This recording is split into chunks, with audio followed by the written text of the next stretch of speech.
Thanks for being a listener to our I Wish I Hadn't podcast. You may have noticed that music is something we've mentioned frequently over various episodes. So we've decided to discuss this topic at length. As Led Zeppelin advised, now ramble on.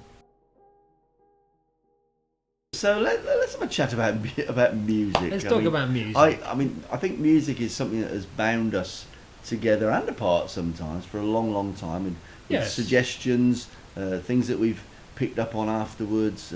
Many more similarities than dissimilarities. Oh, I think so. Yeah. I mean, you know, it's the old. You know, they used to say in the past, you know, so and so turned me on to such and such a Yes. person. Mm. I mean, and I always remember.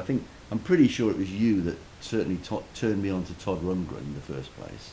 Yes. I don't think I knew I saw the light, but I didn't know anything else about him until you said, "Have you heard of Wizard of True Star?" Yes. Equally, you introduced me to Hall & Oates.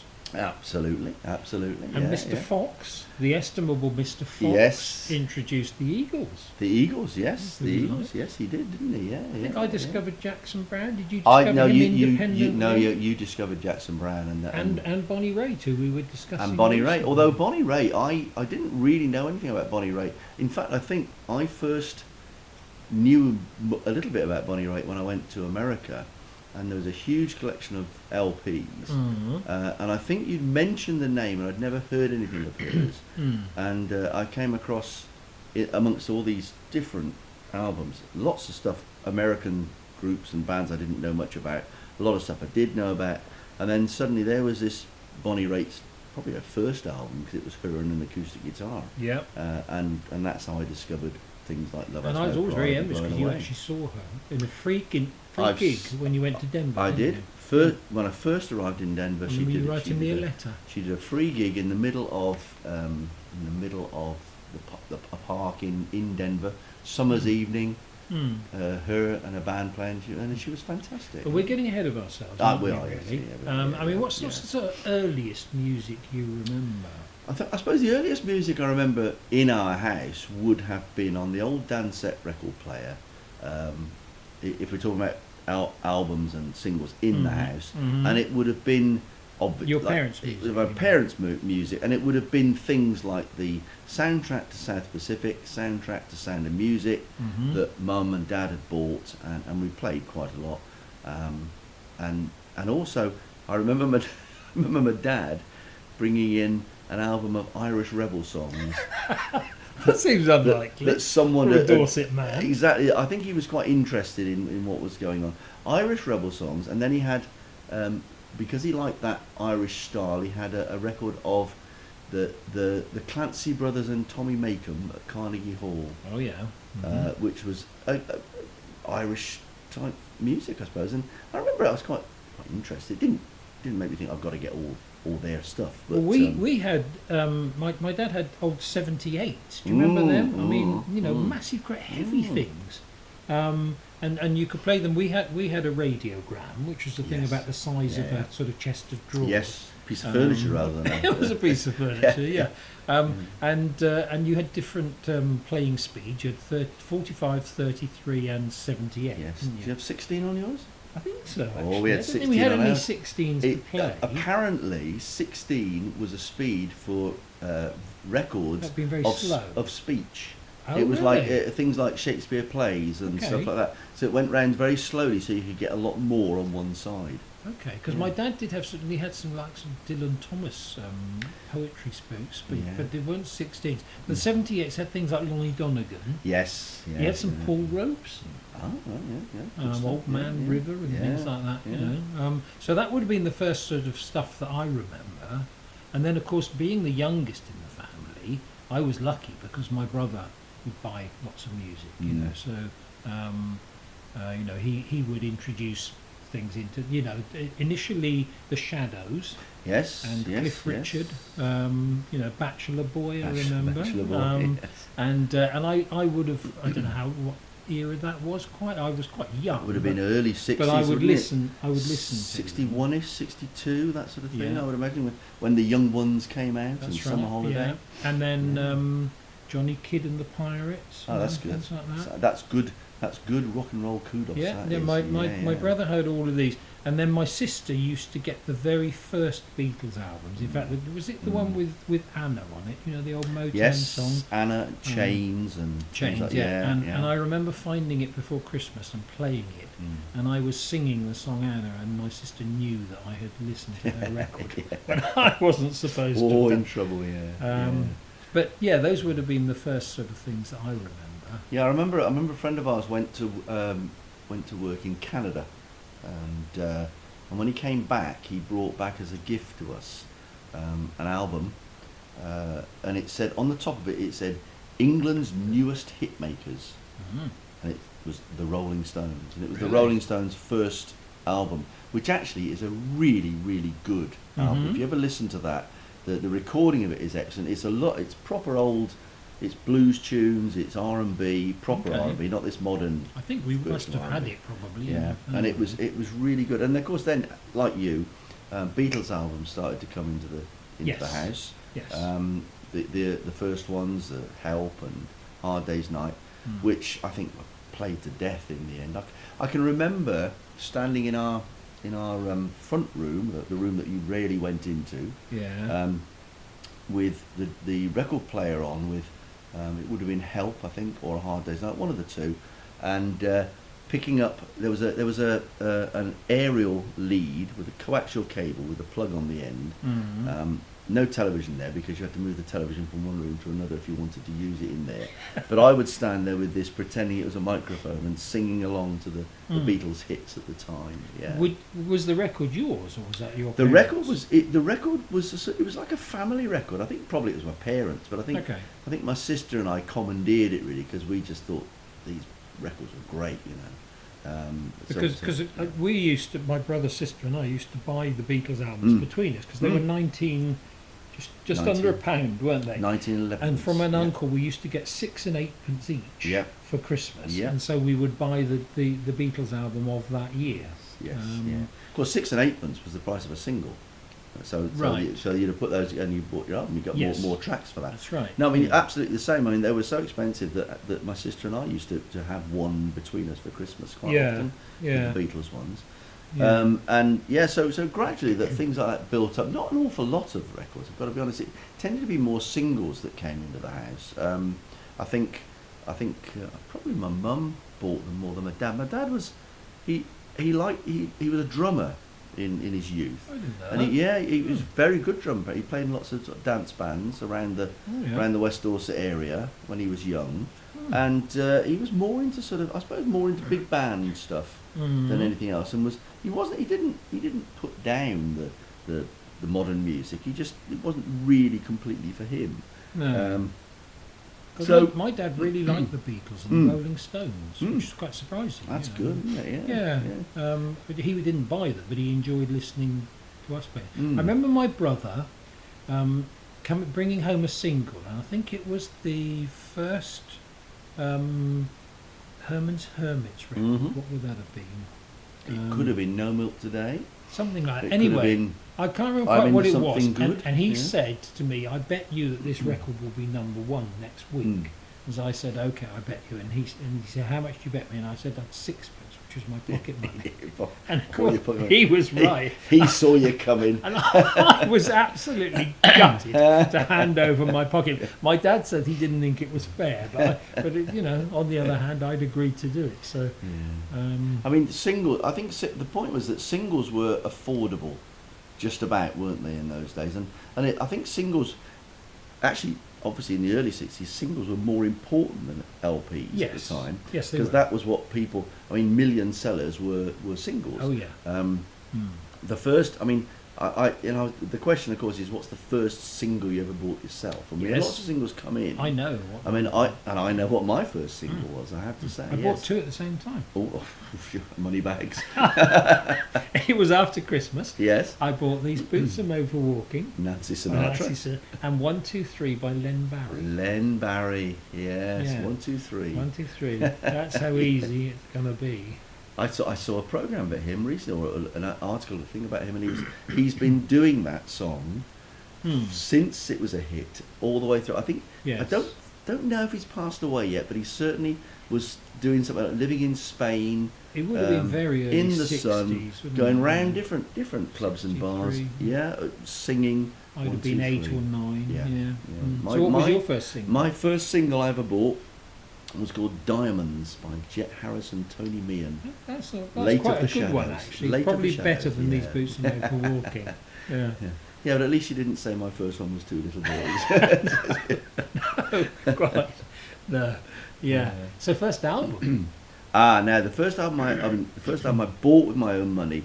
Quite proud of this one, I have to say. Okay. It was when I was working at the Wimpy Bar in Dorchester, and I went over in Tudor Arcade opposite was a record shop run Remember by a it. chap who lived in Maiden Newton, who we knew. Uh-huh. And the first album I bought, drum roll here, because Mhm. this is one to be proud of, In the Court of the Crimson King. Wow. An I'm observation really by impressed. King Crimson. That is very And good. I took it home and I hid it because I thought my dad might not approve because it was a little bit far out and a bit different. Okay. And so the first few plays of it I did were on, like when Dad wasn't there, just so Yeah. he couldn't say, what on earth's this rubbish? How did you know that you wanted that? I think we'd heard 21st Century Schizoid Man probably somewhere in school. I don't think it was the Okay. sixth form flat. I don't think I was that. It wasn't so much It when I got was. played a lot But when it got, we were in the it got sixth form played. flat, didn't I mean, it? having said that, to be able to afford your own, I think probably 32 and sixpence by that time an album. Yeah. I knew that my dad would probably turn around and say, "What a waste of money! All that money that you've earned, Mm. spend it on a record." But I was determined to get this, and I did, and I still have the album now. And when my stuff was set up, I used to play it. So it's that was my first album that I bought myself on my own. How about you? It was Simon and Garfunkel. The one Bridge Over Troubled Bridge Over Water. Troubled Water. Mm. Yeah, classic. Yeah. Biggest seller of 1970, I think, wasn't it? Really. Yeah. Yes. Yeah. Huge So classic it's a bit album, kind yeah. of predictable in a way, I suppose. But yeah. And it, I liked it too. As you Of course, yeah. Crimson I King. still think it's a classic. Bridge Over Troubled Water, great Yeah. album. I mean, It'd be terrible disappointment if you bought something and hated it, wouldn't you? Oh, For your God, first yeah, album because they yeah. were so expensive. Yes, yeah. Well, that was always the thing about it. You were really wary of buying an album if on the basis of one track or two tracks, just in case the rest of it was absolute dross. Yes. You know, But then, you of course, just you didn't see, you and I had started to read the music press. Yes, And yes. that complicated things, didn't it? Yes. Because you'd read about people and you'd read these great things. And I can remember buying albums on the strength of, reviews and finding them absolute pants. Absolutely. You know? Yeah. So that was big disappointment. I mean, I was actually thinking about this a while ago and thinking about the classic stuff that we had, and I have I couldn't possibly name him, but a son-in-law who finally admitted some time ago that he and his mate were part of a gang, and they used to go every Christmas to a gang show in Birmingham where they would shout "Leader, leader, leader" towards their hero, a certain Mr. Gary Glitter. Oh, And they were part of Gary Glitter's gang. Oh, and my he said, God. He said, yes, we got dropped off there and shout at this. Well, I actually this- saw Gary Glitter live. I didn't pay. It was when I was a journalist, and we were actually driven out in a coach to see him play in Watford, I think, with sort of paid for meal and. Oh wow! I seem to remember they were actually quite good. I mean, I know I shouldn't say Well, that, but I mean, you have to remember he had a good band behind him. yeah, didn't he? two drummers. Yeah, two drummers, a brass section. Yeah. Good people who were very good at what they did. Basically, I think I have a memory of dancing on the table actually. But there you go. Yeah. So first gig. Oh, I've got a cracker for this. first gig. I bet mine tops yours. Well, I mean, if you discount the sort of school dances that we went to, No, where not we had counting the paid for gig. first paid for gig was, of course, a school trip to the Bournemouth Winter Gardens to see Deep Purple. Okay, well that's pretty. That good. was the first one I went to. Right. Very loud, ringing of the ears for days afterwards. Mine was, I think it was a Charisma package. Mhm. Do you remember they used Yeah, the packages? I remember the packages. Yeah. First on Lindisfarne. Yep. Second Van de Graaff Generator. Yes. Top of the bill Genesis. Genesis. Yeah. In their first tour. Yes. Yeah. It Yeah. was. Yeah. It With was the yes. knife.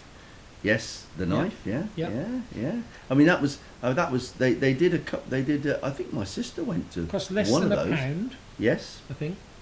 I remember my sister saying that she went, and one of them, it might have been Van de Graaff Generator that weren't on, and in their place was Rab Noakes, Okay. folk singer. Rather unlikely. But Substitution, but yeah. well, he was on the label, wasn't he? Yeah, I suppose he on the was. Charisma Yeah. label. Yeah. Yes, that quite a famous package tool, that wasn't it? Really? Yeah. It was, yeah. Yeah. Because I think that was a good idea that they used to do that. They'd send them all out together. And those package labels, albums you The get. samplers, yeah. Like the famous yeah. Bumpers, which is still one of the best Bumpers, albums great. I've ever had. Yeah.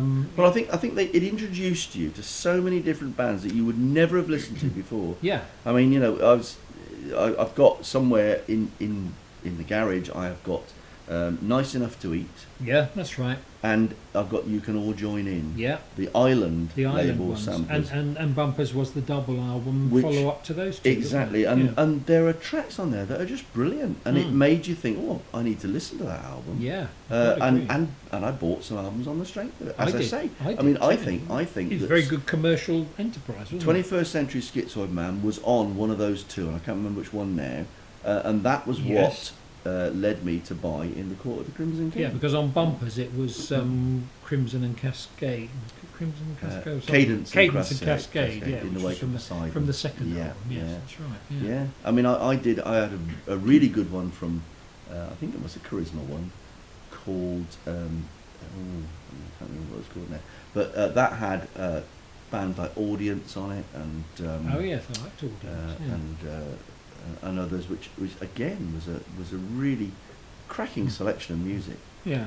And there was the one I bought was a Warner Brothers one as well, which was a 59p. I seem to remember it cost 59p, and it had people like Little Feet on it. It had Oh, that Allman would have Brothers been a good Band. It one. had Ronnie Montrose. There was one called LP. Do you remember LP. that? ELPEA. Yeah. I don't know who that was. That would have been. I think that was another Island one. Was it? Possibly. Okay. Yeah. There was a Charisma one or Mm. Carlo or somebody. Those. I think they were an excellent idea. I mean, I think they were, whoever had the idea obviously made the different record companies a lot of money, I would because a think lot so, of yes. us at that age said, "Oh, I'll go out and buy this album. I'll go out and buy that Yeah. album," which you wouldn't have done otherwise. Yeah. Yeah. I Well mean, worth it. listening to music in those days, the sort of music that we then came to like when we were teenagers was what is loosely kind of termed underground music Yes. at the time. And it's Yeah. when singles were losing their dominance and there would be singles bands and album bands, and Yes. the album bands would never go on top of the pops. No, and they no. were like Led Zeppelin and Yeah. because they wouldn't release singles. Mm. And so there was that sort of, slightly snooty thing that you didn't really like bands No. who released singles. Yeah. Having said that, I mean, there were some great singles in the early 70s Yes. when we were, Yeah. in the days of the Faces and, the Kinks. And, Yes. and some wonderful Motown stuff too. Oh yeah. Smokey Yeah. I think. Robinson. I think that was the thing. I mean, I tended to be veering towards the underground, the progressive, all that sort of Yeah. stuff. But still, if any Motown came on, you'd think this is really great. This great song, great song to dance to, all that sort of thing. And even though I don't think I ever bought any Motown, but I was always quite happy to hear it played at discos, Yeah, me dances, too. parties, that sort of thing. Was there any sort of genre of music that you didn't like in those days? I've tried to get into jazz, Right. as in like the sort of freeform jazz stuff. Yeah. You see, I mean, I do like a lot of the Canterbury scene stuff. but I didn't like yeah, Soft Machine. Caravan. And I like Caravan. Yeah, One of yeah. my favourite records still in the land of grey and pink. Yes. Still play it And quite the regularly. wonderfully titled For Girls Who Grow Plump in the Night. And if Yeah. I could do it again, I'd do it all over you. That's right, yeah. I mean, wonderful titles. Yeah. And I liked Camel and people like that. But I tried Soft Machine, No, I just I couldn't, agree. couldn't Yeah. get my They head are a around little it at bit all. too far Yeah. out for me. And it was all a bit sort of bleeps and bops and you know let's play a note where it's all a bit weird. Yes. Whereas if you think about it, we loved Yes when we were growing up, We and did, they tried yes. as much as possible to do weird time signatures and Yes. strange Always reasonably combinations. tunefully. But there was a melody. Now, there how would often, we have yeah. got into Yes? Because they I were big favourites. I mean, yeah, I don't you know, the know. Yes album, I probably yeah. have played in those days more than any other album. I would certainly agree with that. And I think the Yes album came into my range of vision and hearing before the earlier ones, before Time and a Word and Oh, Yes definitely, itself. with me too. And Yes, the Yes yet- album was the one that we heard. Yes, and liked, yet yeah. once I'd heard the Yes album, I then went out. I didn't buy Time and a Word, but I bought Yes, Yes. and I loved that. It's a I great did. album. That was a great super album. Yeah, Harold Land. Absolutely, yeah. And their version of the Beatles song on it. Yes, that's right. Every little Every thing. little thing, yeah. Tremendous. Yeah. Having said that, I think that's on a sampler, and I think that's where I probably heard I've got the feeling you're right. Every Little Thing on a sampler, and then thought, yes, I must buy this one. Now. You're absolutely. And they were Warner Brothers, weren't they? They, actually, I'm not sure. I'm not sure. No, Yeah. that's possibly where it was Yeah. then. Yeah. But no, I don't know how they came into our originally. No. It might have been for that sampler, but that wouldn't have made us buy the Yes album, would it? Really? No, no. Mm. Yeah, that was my sort of favourite album. And Yeah. then you bought subsequent ones, Emerson, Lake and Palmer. Well, yeah. I mean, But Emerson, then we I heard mean, that at school, didn't we heard it at school. I remember there was a school trip that went to see them when they released their first album, and I didn't go on that. I never heard of them, didn't know much about them, didn't go. And I remember a lot of friends came back and said what a great concert it was, Yeah. how much they'd enjoyed it. And I went the next time they came, Bournemouth Right. Winter Gardens again. And I saw them quite a few times, and really, I mean, I think I probably liked them more than you did.